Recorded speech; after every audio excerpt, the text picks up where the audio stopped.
science, technology and innovation experts from 31 African countries converging in Nairobi for the Evidence for Development Conference regretted that the reduction in external funding, greatly affected health and education sectors. We now link up with Kamche Menza for more insights on the deliberations at the conference themed Optimizing the Role of Data, Evidence and Innovation in Africa's effort to create wealth, empower citizens and foster responsive and inclusive governance.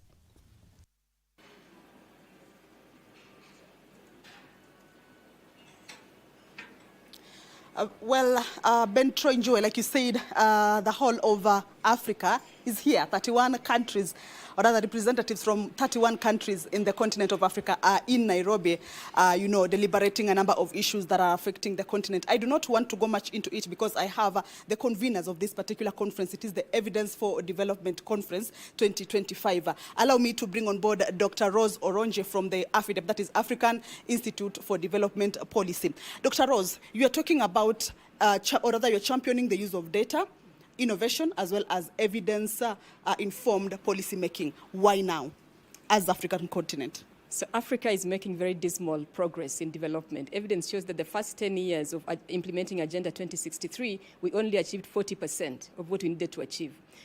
If we don't invest in science, technology, and innovation, for us to find solutions that work for Africa to address our development efforts, we'll not be able to make progress. Evidence shows that countries like South Korea, Singapore are progressing rapidly because they have invested heavily in science, technology, and innovations. In Africa, we still invest less than 1% of our GDP in science, technology, and innovations. And that's part of the reason why we have made dismal progress in development. When we talk about evidence-informed policy-making decisions, what do we mean exactly? We mean that governments are looking at data, their own data from administrative systems, but also data from research, from academia. They're looking at that and considering that in the decisions they're making, be it budgeting decisions, decisions around programming, around service provisions, that you're not making those decisions and implementing programs without data that shows where the problems are, but also where we need to put our most money to get most returns. Yeah. But how are you planning to go about this? From where you sit and from where I sit in Africa, we understand that there are so many issues about data protection. How are you planning to go about this? Governments have policies in place already, a lot of policies around data protection, policies around even science, technology, and innovation. The main challenge is really to implement those policies. We know the problem of Africa is having policies, and then implementation of practice happens very differently. We need to be able to implement those policies and, of course, protect Africans, even as we gather the data to use for development. Okay. Thank you, Dr. Rose. I would like to bring on board Professor Brandon from AUDA NEPAD. Please, could you kindly address, because most of the sessions I realized that you were addressing the issues concerning the shrinking external foreign aid. Is this part of the plans or the programs or initiatives that as Africa we are looking to try and address that particular challenge?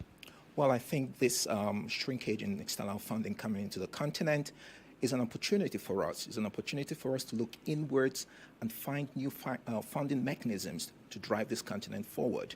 I also think it's an opportunity for us to attract part of those that don't want to remain where those aids typically will be coming from. For instance, in the United States, we have a lot of Africans working in the science, technology, and innovation industry in the United States who are impacted by it. It is an opportunity for us as a continent to attract them back home, to do science, to drive innovation, and do technological work here within the continent.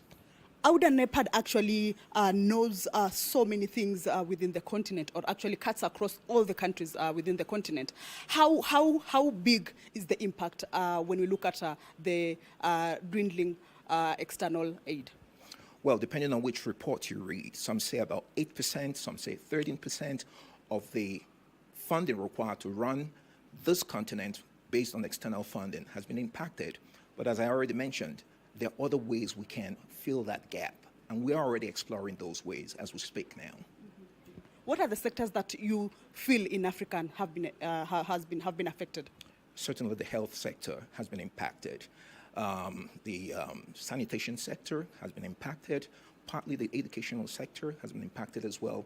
But as I said, we already have mechanisms which we've worked out to bridge that impact.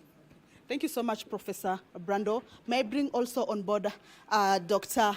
Tom Kariuki from the Science Africa Foundation. kindly join me. Kindly address the issue of research and development. From the sessions, we heard that researchers or science has not been as impactful as it is supposed to be in Africa. Where are we going wrong?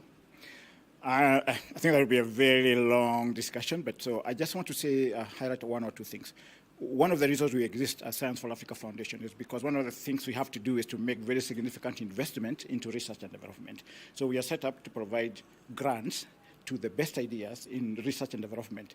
The reason why we are here as a partner is because we want to hear from all the scientists, all the innovators, all the institutional leaders, so that we understand the challenges and the gaps they have. And then we can go out and actually try and support them in terms of the investment for grants. This is going to take time before we get to impact, so we need a whole consensus and whole partnerships to get us where we are going with research and development. But I think the emphasis here is that science-driven approaches can actually transform economies, and we are here to make sure that the institutions, the leaders understand that the prioritization of science and the prioritization around, say, health, climate and environment